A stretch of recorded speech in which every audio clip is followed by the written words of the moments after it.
পঞ্চম অধ্যায় চতুর্থ শিক্ষা কর এবং কর্পোরেশনের ক্ষমতা। আমার মনে আছে স্কুলে আমাদের রবিনহুড অ্যান্ড হিজ মেরিমেনের গল্প শোনানো হতো। আমার স্কুলের শিক্ষকের মতে এটি একটি কেভিন কস্টনার ধরনের রোম্যান্টিক নায়কের আশ্চর্য সুন্দর গল্প, যে ধনীদের দৌলত লুট করে গরিবদের বিলিয়ে দিতেন। আমার ধনী বাবা রবিনহুডকে নায়ক হিসাবে দেখতেন না, তিনি রবিনহুডকে একজন ঠগ মনে করতেন। রবিনহুড হয়তো অনেক আগেই গত হয়েছে, কিন্তু তার অনুগামীরা বেঁচে আছে আজও।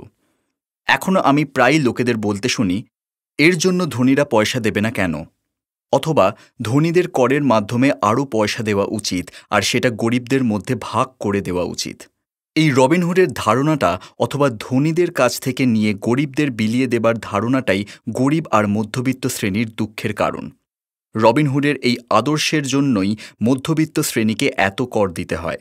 আসলে ধনীদের কর দিতে হয় না, এই মধ্যবিত্ত শ্রেণী, বিশেষ করে শিক্ষিত উচ্চ আয়ের মধ্যবিত্ত শ্রেণী গরিবদের জন্য অর্থ দিয়ে থাকে। পুরো ঘটনাটা কিভাবে ঘটছে জানার জন্য আমাদের বিষয়টা ঐতিহাসিক প্রেক্ষাপটে দেখার দরকার, তাই করের ইতিহাসটাও জানা দরকার। যদিও আমার উচ্চশিক্ষিত বাবা শিক্ষার ইতিহাস বিশেষজ্ঞ ছিলেন, অন্যদিকে আমার ধনী বাবা নিজেকে করের ইতিহাস বিশেষজ্ঞ হিসাবে তৈরি করেছিলেন। ধনী বাবা মাইক আর আমাকে বুঝিয়েছিলেন যে শুরুতে ইংল্যান্ড এবং আমেরিকায় কোনো কর ছিল না। কখনো কখনো সাময়িক কর বসানো হতো যুদ্ধের খরচ বহন করার জন্য। রাজা অথবা রাষ্ট্রপতি সবাইকে সেটাতে যোগ দিতে বলতেন। ব্রিটেনে নেপোলিয়নের বিরুদ্ধে যুদ্ধ করার জন্য 1799 থেকে 1816 অবধি কর ধার্য করা হয়েছিল, আর আমেরিকায় 1861 থেকে 1865 পর্যন্ত সিভিল ওয়ারের জন্য কর ধার্য করা হয়েছিল। 1874 সালে ইংল্যান্ডের নাগরিকদের ওপর আয়কর স্থায়ীভাবে ধার্য করা হয়।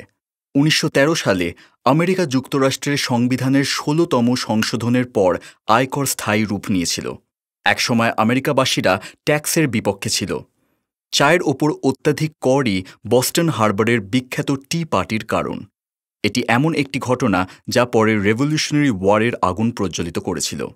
ইংল্যান্ড এবং আমেরিকা যুক্তরাষ্ট্র দুই জায়গাতেই নিয়মিতভাবে আয়কর দেবার ধারণা স্বীকার করে নিতে প্রায় 50 বছর লেগেছিল। এই ঐতিহাসিক তারিখগুলি দেখে যেটা বোঝা যায় না তা হল, প্রথমে দুই জায়গাতেই এই কর শুধু ধনীদের ওপর ধার্য করা হয়েছিল। আমাদের ধনী বাবা মাইক আর আমাকে এই পরিস্থিতিটা বোঝাতে চেয়েছিলেন। তিনি বুঝেছিলেন যে করের ধারণা জনপ্রিয় করার জন্য গরিব আর মধ্যবিত্ত শ্রেণীকে বলা হয়েছিল যে কর শুধু ধনীদের শাস্তি দেবার জন্য সৃষ্টি করা হয়েছে, যাতে অধিকাংশ লোক এটা মেনে নেয়। এইভাবেই জনগণ আইনের সপক্ষে ভোট দিয়েছিল এবং এইভাবেই এটি সাংবিধানিকভাবে বৈধ হয়েছিল। যদিও এর অভিপ্রায় ছিল ধনীদের শাস্তি দেওয়া, কিন্তু বাস্তবে এটা ঘুরে যারা এর সপক্ষে ভোট দিয়েছিল, অর্থাৎ গরিব এবং মধ্যবিত্ত শ্রেণীকেই শাস্তি দিয়েছিল। টাকা কড়ির স্বাদ পাওয়া মাত্রই সরকারের খিদে বাড়তে থাকে। ধনী বাবা বলেছিলেন, তোমার বাবা আর আমি সম্পূর্ণ বিপরীত। তিনি গভর্নমেন্টের একজন ক্ষমতাশালী আমলা আর আমি একজন পুঁজিপতি। আমরা দুজনেই অর্থ পাই, কিন্তু আমাদের সাফল্যের মাপকাঠি সম্পূর্ণ বিপরীতমুখী। তাকে অর্থ খরচ করার জন্য এবং লোকেদের চাকরি দেওয়ার জন্য বেতন দেওয়া হয়। তিনি যত খরচ করেন তত বেশি লোককে চাকরি দিতে পারেন এবং তার সংস্থা তত বড় হয়। সরকার হিসাবে তার সংস্থা যত বড় হয় ততই তিনি শ্রদ্ধা পান। অন্যদিকে আমার সংস্থায় আমি যত কম লোককে চাকরি দেব তত কম পয়সা খরচ হবে, আর ততই আমার সংস্থায় বিনিয়োগকারীরা আমায় শ্রদ্ধা করবেন। এজন্য আমি সরকারি লোকেদের পছন্দ করি না। অধিকাংশ ব্যবসায়ীদের থেকে তাদের উদ্দেশ্য সম্পূর্ণ ভিন্ন। সরকার যত বড় হবে তার পরিচালনার জন্য আরও অনেক ডলার করের প্রয়োজন হবে। আমার শিক্ষিত বাবা আন্তরিকভাবে বিশ্বাস করতেন সরকারের জনতাকে সাহায্য করা উচিত। তিনি জন এফ কেনেডিকে পছন্দ করতেন, বিশেষ করে তার পিস করের ভাবনাকে। তিনি এই ভাবনাটা এত পছন্দ করতেন যে আমার মা আর তিনি দুজনেই মালয়েশিয়া, থাইল্যান্ড আর ফিলিপিন্সগামী পিস করের স্বেচ্ছাসেবকদের প্রশিক্ষণ দিতেন। তিনি সবসময় অতিরিক্ত অনুদানের জন্য এবং পিস করে বেশি লোককে চাকরি দিতে পারেন। সেটাই ওর কাজ ছিল। 10 বছর বয়স থেকেই আমি আমার ধনী বাবার কাছে শুনতাম যে সরকারি চাকরেরা একদল কুঁড়ে চোর, আর গরিব বাবার কাছে শুনতাম যে ধনীরা লোভী, ঠগ, আর তাদের আরও বেশি ট্যাক্স দিতে বাধ্য করা উচিত। দুপক্ষেরই বৈধ কারণ ছিল। শহরের সবথেকে বড় পুঁজিপতির কাছে কাজে যাওয়া আর এমন এক বাবার কাছে বাড়ি ফেরা যা সরকারের একজন উজ্জ্বল প্রতিনিধি, আমার পক্ষে বোঝা বেশ কষ্টকর ছিল। কাকে বিশ্বাস করব তা বোঝা দুঃসাধ্য হয়ে উঠেছিল। তবুও করের ইতিহাস অধ্যয়ন করলে এক কৌতূহলোদ্দীপক পরিস্থিতির উদ্ভব হয়। যেমন বলেছি, করের উত্তরণ সম্ভব হয়েছিল এই জন্য যে কারণ জনতা রবিনহুডের অর্থনীতির সিদ্ধান্তে বিশ্বাস করেছিল, যার বক্তব্য হল ধনীদের কাছ থেকে নিয়ে বাকিদের দিয়ে দাও। কিন্তু সমস্যা হল, সরকারের অর্থের লোভ এত বেশি ছিল যে শিগগিরই মধ্যবিত্ত শ্রেণীর ওপরও কর ধার্য করার প্রয়োজন হয়ে পড়ল। আর সেখান থেকে এটা ক্রমে নিচে, আরও নিচে বিস্তৃত হতে শুরু করল। এদিকে ধনীরা একটি সুযোগ দেখতে পেলেন। তারা একই নিয়ম নিয়ে খেলাটা খেললেন না। যেমনটি বলেছি, ধনীরা আগেই জাহাজ যাত্রার যুগ থেকেই জনপ্রিয় কর্পোরেশন সম্বন্ধে জানতেন। এক একটি সমুদ্রযাত্রায় তাদের সম্পত্তির ঝুঁকি সীমিত করার জন্য তারা কর্পোরেশনের সাহায্য নিয়েছিলেন। ধনীরা তাদের অর্থ একটা কর্পোরেশনে রাখতেন। এই কর্পোরেশন সমুদ্রযাত্রার আর্থিক ভার নিত। এই কর্পোরেশন তখন নতুন জগতের ধনসম্পদের খোঁজে জাহাজ যাত্রার জন্য নাবিক ভাড়া করত। যদি জাহাজটা হারিয়ে যেত, নাবিকরা মারা যেত, কিন্তু ধনীদের ক্ষতি হতো সীমিত। যেটুকু অর্থ তারা সেই বিশেষ সমুদ্রযাত্রার জন্য বরাদ্দ করেছে, শুধু ততটুকুই ক্ষতি হতো। পরবর্তী চিত্র দেখাচ্ছে আপনার ব্যক্তিগত আয়ের বিবৃতি আর ব্যালেন্স শিটের থেকে কর্পোরেট স্ট্রাকচার বা সংগঠনের অবস্থান কিভাবে পৃথক। ধনীরা কর্পোরেশনের আইনসম্মত কাঠামো এবং ক্ষমতা সম্বন্ধে ওয়াকিবহাল, ফলে তারা গরিব আর মধ্যবিত্তদের তুলনায় বেশি সুবিধা পায়। আমার সমাজবাদী বাবা এবং পুঁজিপতি বাবাকে শিক্ষক হিসাবে পাওয়ায় আমি দ্রুত এই কথাটা বুঝেছিলাম। তাই পুঁজিপতিদের চিন্তাধারাই আমার কাছে আর্থিকভাবে বেশি ন্যায্য মনে হয়। আমার যেন মনে হয়েছিল সমাজবাদীরা শেষ পর্যন্ত তার আর্থিক শিক্ষার অভাবের জন্য নিজেকেই কষ্ট দেয়। জনতা যতই ধনীদের কাছ থেকে নাও যুক্তি দেখাক না কেন, ধনীরা সবসময় তাদের হারাবার উপায় খুঁজে নিতে পারে। এইভাবেই শেষ পর্যন্ত মধ্যবিত্ত শ্রেণীর ওপর কর ধার্য করা হয়েছিল। ধনীরা বুদ্ধিজীবীদের হারিয়ে দিতে পেরেছিল, কারণ তারা অর্থের ক্ষমতা বুঝেছিল। আর এই বিষয়টি স্কুলে কখনোই শেখানো হয় না। ধনীরা কিভাবে বুদ্ধিজীবীদের হারিয়ে দিয়েছিল? ধনীদের কাছ থেকে নাও নামক করটি আইনসম্মত হওয়ার পর সরকারের ভাণ্ডারে স্রোতের মতো অর্থাগম হতে থাকল। প্রথমে জনতা খুশি হয়েছিল। সরকারি কর্মচারী আর ধনীদের হাতে অর্থ যেতে শুরু করল। সরকারি কর্মচারীদের কাছে চাকরি আর পেনশন রূপে অর্থ পৌঁছে গেল। ধনীদের ফ্যাক্টরি সরকারি কন্ট্রাক্ট পেলে তাদের কাছেও পৌঁছে গেল সেই অর্থ। সরকার প্রচুর অর্থের মালিক হয়ে উঠল, কিন্তু এই অর্থের ব্যবস্থাপনা নিয়ে সমস্যা দেখা দিল। অর্থের সত্যি কোনো রিসার্কুলেশন অর্থাৎ পুনঃপ্রয়োগের ব্যবস্থা ছিল না। অন্য কথায়, আপনি যদি সরকারের পদস্থ কর্মচারী হন, সরকারি নীতি অনুযায়ী আপনি অতিরিক্ত অর্থ বাকি রাখতে চাইবেন না, পুরোটাই খরচ করতে চাইবেন।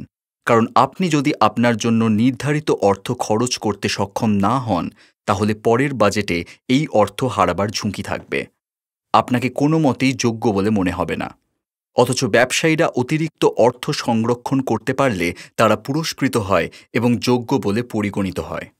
সরকারের এই ক্রমবর্ধমান খরচের চক্র যত বাড়ে, অর্থের দাবিও তত বাড়তে থাকে। আর ধনীদের ওপর কর চাপাও রীতি নিম্ন আয়ের লোকেদের অন্তর্ভুক্ত করার জন্য পরিবর্তিত করা হয়। ক্রমশ যেসব গরিব এবং মধ্যবিত্ত শ্রেণীর লোকেরা এই রীতির জন্য ভোট দিয়েছিল, তারাও এর অন্তর্ভুক্ত হয়ে গেল। সত্যিকারের পুঁজিপতিরা ফাঁকি দেবার পথটি খুঁজে বের করতে তাদের আর্থিক জ্ঞানকে কাজে লাগায়। তারা কর্পোরেশনকে রক্ষা করার দায়িত্বে ফিরে যায়। কর্পোরেশন ধনীদের রক্ষা করে, কিন্তু যারা কখনো কর্পোরেশন গঠন করেনি তারাও জানে না যে কর্পোরেশন আসলে শুধু আইন সংক্রান্ত তথ্য সমৃদ্ধ কিছু ফাইল বা ফোল্ডার, যা অ্যাটর্নির অফিসে রাখা থাকে আর যা একটি রাজ্য সরকারের এজেন্সির সঙ্গে রেজিস্ট্রিকৃত থাকে। এটি কর্পোরেশনের নামকৃত একটি বড় বাড়ি নয়। এটি কোনো কারখানা বা জনগোষ্ঠীও নয়।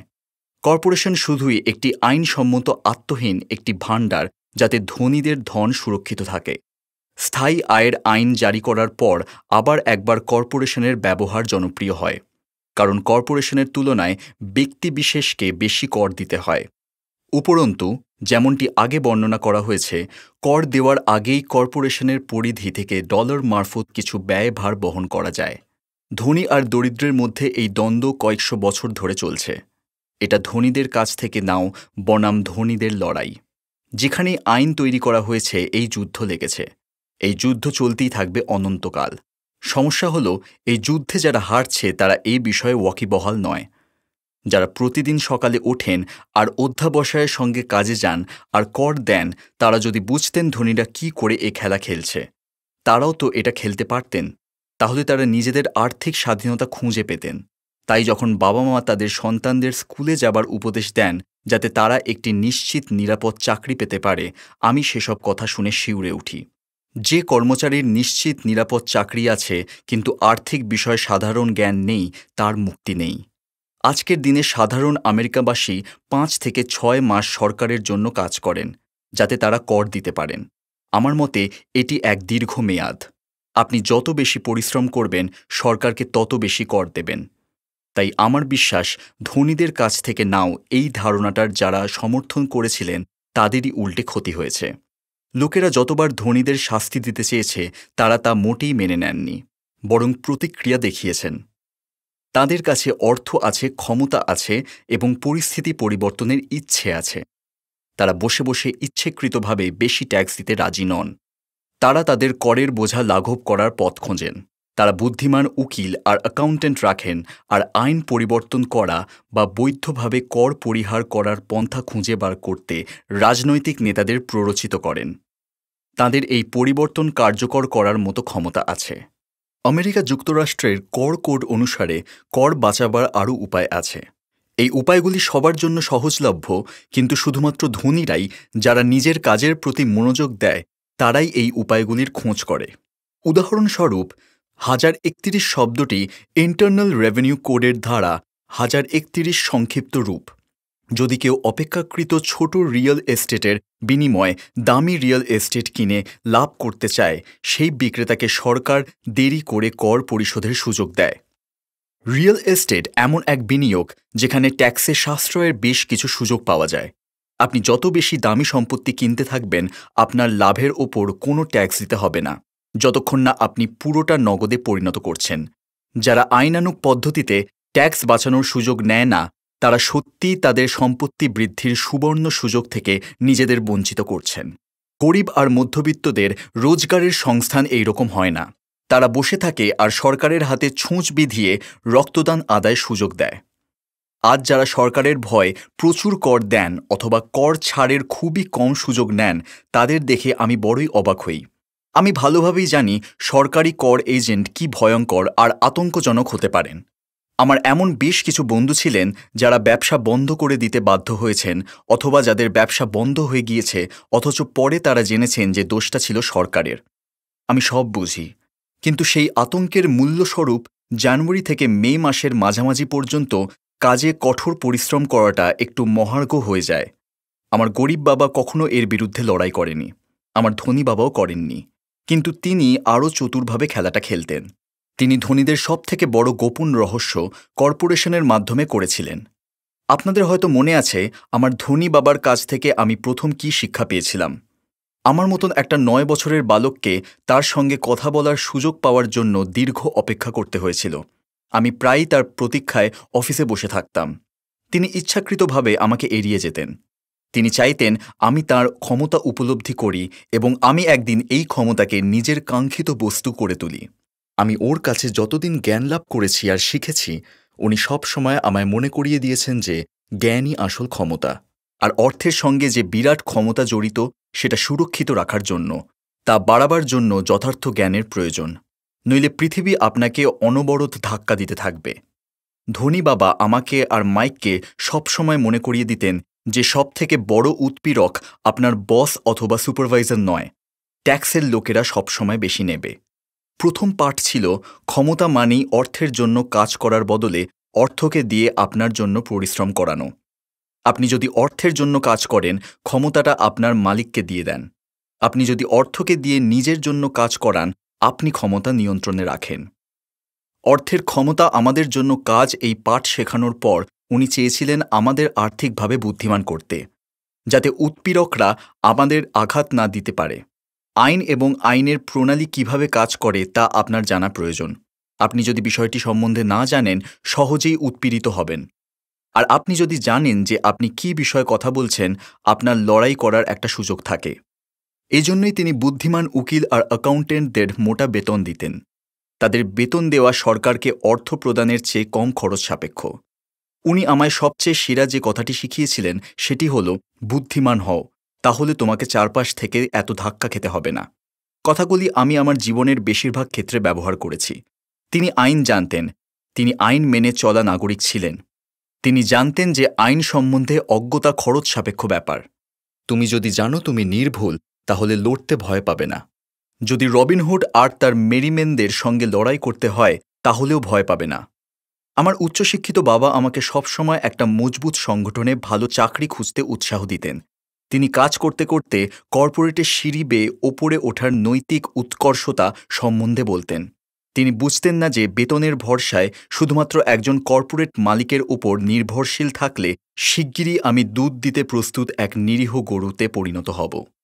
যখন আমার ধনী বাবাকে আমি আমার বাবার উপদেশের কথা বলেছিলাম, তিনি সামান্য হেসেছিলেন।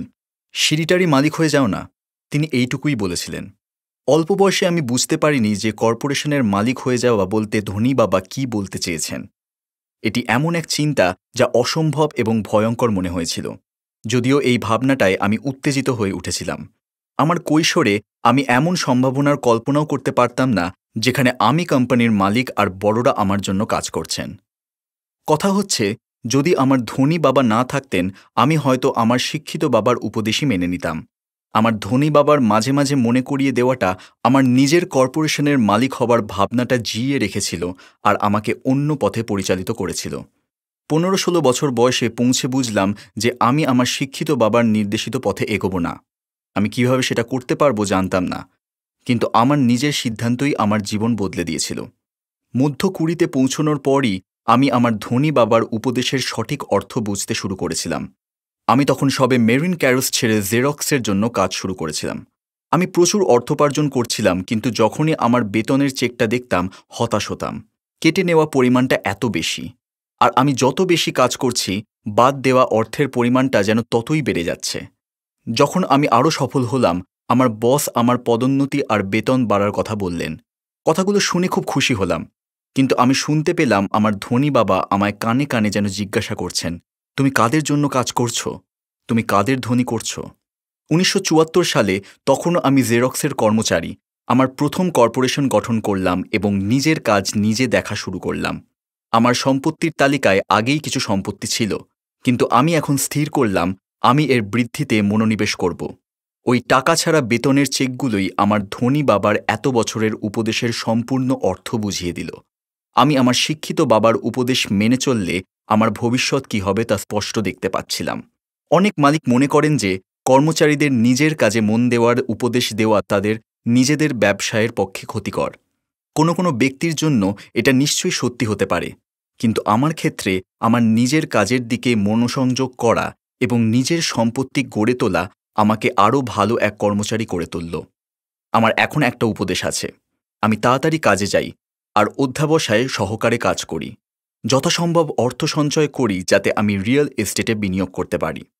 হাওয়া যখন সমৃদ্ধ হওয়ার জন্য প্রস্তুত, সেখানে ভাগ্য অন্বেষণের সুযোগ আছে বই কি। আমি যত বেশি সজাগ হলাম যে ক্রয় বিক্রয়ের আকস্মিক বৃদ্ধি হচ্ছে, তত বেশি জেরক্স মেশিন আমি বিক্রি করছিলাম, তত বেশি উপার্জন করছিলাম, আর নিশ্চয়ই আমার বেতনের চেক থেকে তত বেশি বাদ দেওয়া হচ্ছিল। এটা প্রেরণাদায়ক ছিল। আমি কর্মচারী হবার ফাঁদ থেকে দ্রুত বেরোতে চাইছিলাম। আমি আরও বেশি খাটতে থাকলাম। 1978 পর্যন্ত আমি লাগাতার সেলসের প্রথম 5 জন বিক্রেতার মধ্যে একজন হয়ে রইলাম। প্রায় শীর্ষে, অর্থাৎ 1 নম্বর স্থানে থেকেছি। আমি মনে প্রাণে ইঁদুর দৌড় থেকে বেরোতে চাইছিলাম।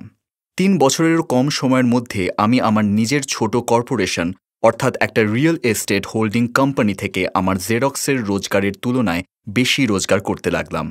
আর সেই টাকা যা আমি নিজের কর্পোরেশনে আমার সম্পত্তির তালিকাকে দীর্ঘ করার জন্য লাগিয়েছিলাম, সেটা এখন আমার জন্য কাজ করতে শুরু করে দিল। শুধুমাত্র নিজের পরিশ্রম ও চেষ্টায় জেরক্স মেশিন বিক্রি করা না। আমার ধনবান বাবার উপদেশ আরও সুস্পষ্ট হচ্ছিল। শিগগিরই আমার সম্পত্তি থেকে এত বেশি ক্যাশফ্লো হতে থাকল যে কোম্পানি আমাকে আমার প্রথম পোর্শ গাড়ি কিনে দিল। জেরক্সের আমার সেলস সহকর্মীরা মনে করল আমি আমার কমিশন খরচ করছি, অথচ আমি তা করছিলাম না। আমি আমার কমিশন সম্পত্তিতে বিনিয়োগ করছিলাম। আমার অর্থ আরও উপার্জনের জন্য কঠোর পরিশ্রম করছিল। আমার সম্পত্তির তালিকায় এক একটা ডলার এক একজন মহান কর্মী। তারা আরও কর্মী বৃদ্ধির জন্য আর বসকে ট্যাক্সের আগে একটা পোর্শ কিনে দেওয়ার জন্য কঠোর পরিশ্রম করছে। আমি জেরক্সের জন্য আরও পরিশ্রম করে কাজ করতে থাকলাম। আমার পরিকল্পনা যে সঠিক কাজ করছিল, আমার পোর্শই তার প্রমাণ।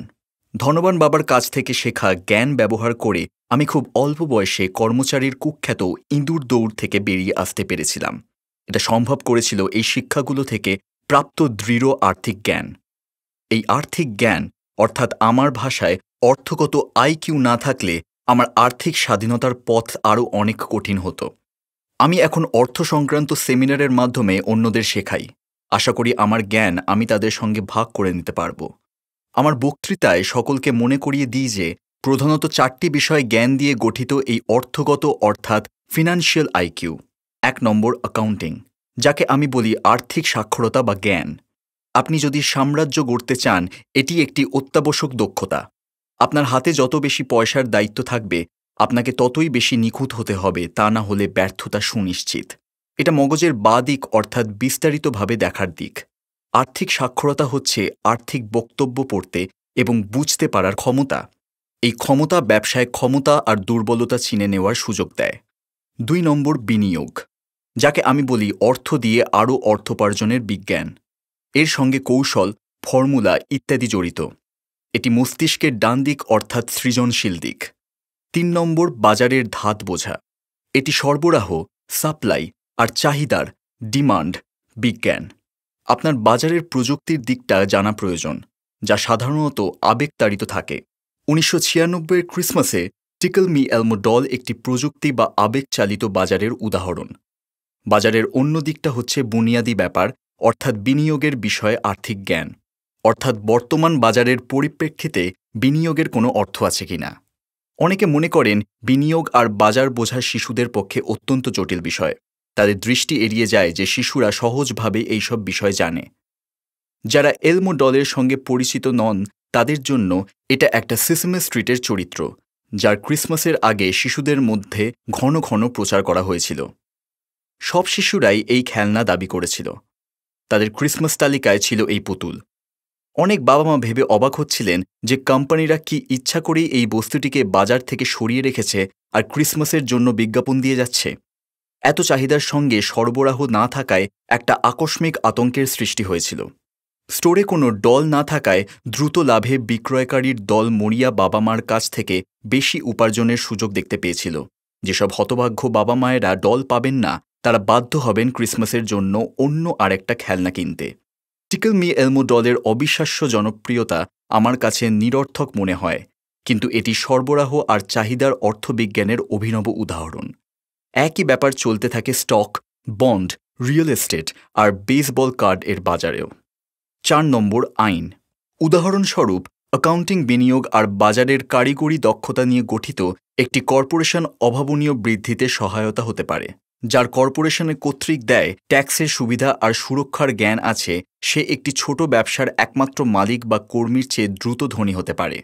এই তফাতটা হাঁটা আর ওড়ার মতন। এই তফাতটা দীর্ঘমেয়াদী অর্থের প্রশ্ন উঠলে আরও স্পষ্ট হয়ে যায়। 1. ট্যাক্সের সুবিধা। একটি কর্পোরেশন অনেক কিছু করতে পারে যা একজন ব্যক্তি পারে না, যেমন ট্যাক্স দেবার আগে খরচের খাতে টাকা রাখা। এটা এক রোমাঞ্চকর বিশেষজ্ঞতার এলাকা, কিন্তু আপনার সম্পত্তি বা ব্যবসা যথেষ্ট বড় না হলে এর প্রয়োজন নেই। কর্মচারীরা রোজগার করে, ট্যাক্স দেয় আর তারপর বকেয়া অর্থ দিয়ে জীবন চালাতে চেষ্টা করে। একটা কর্পোরেশন রোজগার করে, যথাসম্ভব খরচ করে আর বকেয়া অর্থের ট্যাক্স দেয়। এটা আইনের বড় ফাঁক যা ধনীরা ব্যবহার করে। এগুলো সৃষ্টি করা সোজা, আর যদি আপনি এমন বিনিয়োগের মালিক হন যাতে যথেষ্ট ক্যাশ ফ্লো হয়, তাহলে এটা তেমন খরচ সাপেক্ষ হবে না।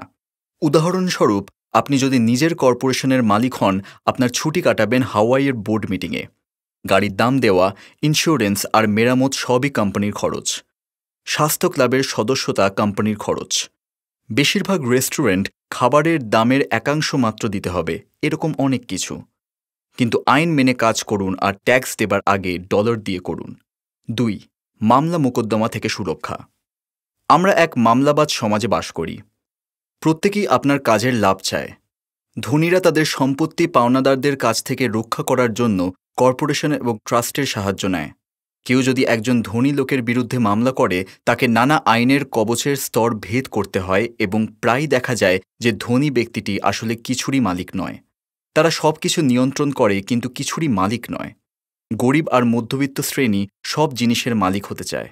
ফলে সরকার অথবা ধনীদের বিরুদ্ধে মামলা করতে আগ্রহী সহনাগরিকের কাছে সব হারায়। এটা তারা রবিনহুডের গল্প থেকে শিখেছে। ধনীদের থেকে নাও আর গরিবদের দিয়ে যাও। একটা কর্পোরেশনের মালিকানার বৈশিষ্ট্য নিয়ে আলোচনা করা এই বইয়ের উদ্দেশ্য নয়, কিন্তু আমি বলবো আপনার যদি কোনো বৈধ সম্পত্তি থাকে আপনি কর্পোরেশনের সুবিধা আর সুরক্ষার সম্বন্ধে যত শীঘ্র পারেন আরও বেশি খবর নিয়ে দেখুন। এ বিষয়ে প্রচুর বই আছে। এমনকি কর্পোরেশন কিভাবে গঠন করতে হয় সেসব প্রয়োজনীয় পদক্ষেপগুলিরও বর্ণনা আছে। বিশেষ করে একটা বই ইঙ্ক অ্যান্ড গো রিচ ব্যক্তিগত কর্পোরেশনের ক্ষমতার সুন্দর অন্তর্চিত্র দেয়।